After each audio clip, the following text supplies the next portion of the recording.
Әртүрлі түс адамның көңіл күйіне әсер етеді. Кей түстер көңілімізді тыныштандырса, басқалары қуаныш пен шаттық сезімін береді. Қалай болғанмен адамға түстердің түрлілігі қажет. Бір сарынды қыс мезгілінде күннің көзі тығылып, айналамыз бір ғана ақ түске оранады. Бұл қажеттілікті түрліше қанағаттандыруға болады. Мысалы, түрлі түсті киім киіп, өзіңіздің де басқалардың да көңілін көтеріңіз. Әдемі киімнен артық көңіліңізді тәтті тағам ғана көтере алады. Ал осы тамақта жарқын түрлі түсті болса, аспен тек тойып қана қоймай, рухани күшіңізді де қалпына келтіре аласыз.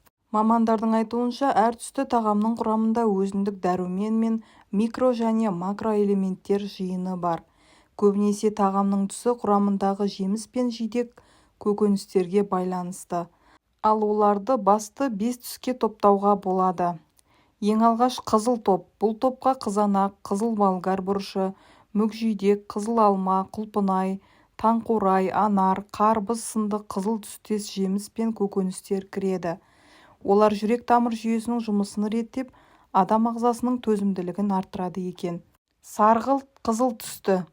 Келесі топқа сәбіз, асқабақ, грейпфрут, апельсин, мандарин, лимон, өрік жемістері мен көкөністер кіреді. Диетологтардың айтуынша, олар иммунды жүйені берік қылып, көз ауруларының алдын алады.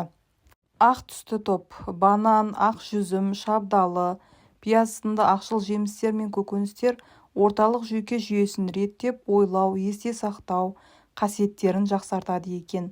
Сондай-ақ дәл осы жемістер бақыт гормоны серотониннің синтезделуіне көмектеседі екен. Жасыл түсті топ. Жасыл топқа жасыл бұршақ, киви, авокадо, жасыл алма, көкшөп түрлері жатады.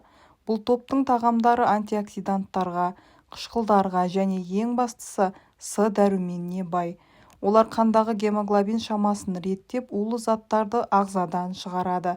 Сонымен қатар жасыл топтың жемістері мен көкөністері арықтауға өте үлкен көмегін тигізеді. Көк қара түсті топ. Қызылша, шие, қызғылт, қара жүзім, қара өрік, қарақат, баклажан сынды көк қара жеміс жидектер мен көкөністер жастық эликсирі сынды жұмыс істейді. Ондағы антиоксиданттар жасушалардың ұзақ сақталуын қамтамасыз етеді екен. Нәтижесінде сіз ерте қартая қоймайсыз. Асыңызға әр кез түрлі түсті көкөністер мен жеміс жидектерді қосуға дағдылансаңыз, денсаулығыңыз жақсарып, көңіл күйіңіз де керемет болады. Баршаңызға ас болсын. Осы және басқа да пайдалы ақпараттарды жіберіп алмау үшін каналға тіркелуді ұмытпаңыз.